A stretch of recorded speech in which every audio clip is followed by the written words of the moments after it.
My next guest, Dale, lost her mother and grandmother within months of each other to an illness many people have never even heard of, including me.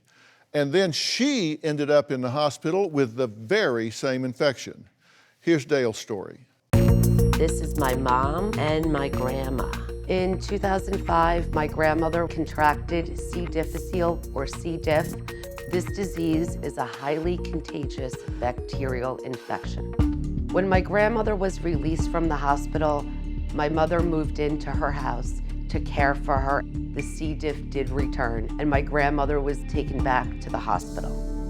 While my grandmother was fighting for her life, my mother was experiencing flu-like symptoms. I took my mother to the hospital, and she was diagnosed with C. difficile. While my mother was battling C. diff, my grandmother's health took a turn for the worse, and she ended up passing away. And then I was hospitalized. I was completely shocked that I came down with C. diff. My mother's condition had worsened. They put her on a ventilator in the ICU. Ultimately, she passed away. Where is it? My daughters never got to meet such wonderful women. I'm here living proof that people can survive, but this disease tore my family apart. Well, Dale is joining me now, along with our very good friend and Chief Patient Officer of Pfizer, Dr. Frida Lewis Hall. So thank you both for being here. Thank you. Really appreciate it. And Dale, I can see this is still very raw for you, and I'm very sorry about your loss. When you started showing symptoms of C. difficile or C. diff, you caught it really early, right? Yes, I was actually at my grandmother's funeral, and I started having stomach issues and had fainted. My father took me to the hospital, and I did test positive for C. difficile. I was actually taking antibiotics for a respiratory infection, and I have been told that antibiotics do make you more susceptible to the C. diff infection. Dr. Frida, what is C. difficile?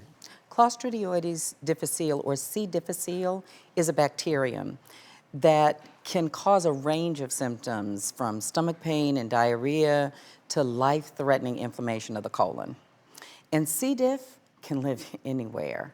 That includes on surfaces like doorknobs and toilet seats, and can stay on those surfaces for months despite cleaning. So where does a person catch this germ? Well, you know, we used to think that people could only catch the serious disease if they were in the hospital or in a nursing home. We now know that about half of the cases are caught or acquired in the community. Okay, so who does this affect? So, first of all, there are about or around 425,000 cases in the US per year. And it usually affects older people. So someone young like Dale is not your typical C. diff patient, but as you can see, it can affect anyone. Well, Dale mentioned she took antibiotics, so how do antibiotics play a role in this? Yeah, so, you know, as important or while antibiotics are really an important tool in treating infections, some can deplete the good bacteria that lives in your gut. And this can possibly increase the risk of a C. diff infection. Dale, you recovered from the infection, but it came back, right? Yes, I did get a recurrence about 2 months later. Luckily, this time it was caught early, and I was able to continue my treatments at home. And it's been 14 years since I've had the C. difficile infection. Wow. So, how common is it for this infection to come back like it did in Dale's case? Yeah, so not uncommon. About 1 in 5 people who are treated for C. difficile infections actually experience a recurrence. And what's important is that the recurrence may not just be one time. It can recur again and again. So what can people do to help prevent getting this infection? First of all, only take antibiotics when they're needed and as directed by your doctor. Next, good personal hygiene. And that means good old-fashioned hand washing with clean water and soap.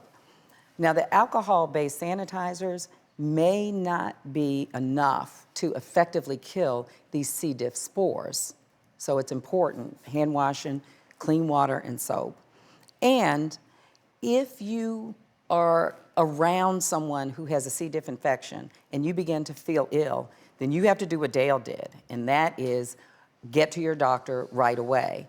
And that way they can monitor your symptoms, diagnose you early, and treat you, because that's key.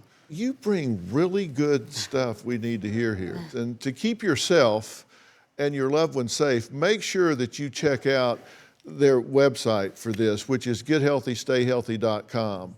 And while they're there, they should do what? They should sign up for a monthly newsletter. That's right. Okay, I want to thank all of my guests today, especially our friend Dr. Frida Lewis Hall.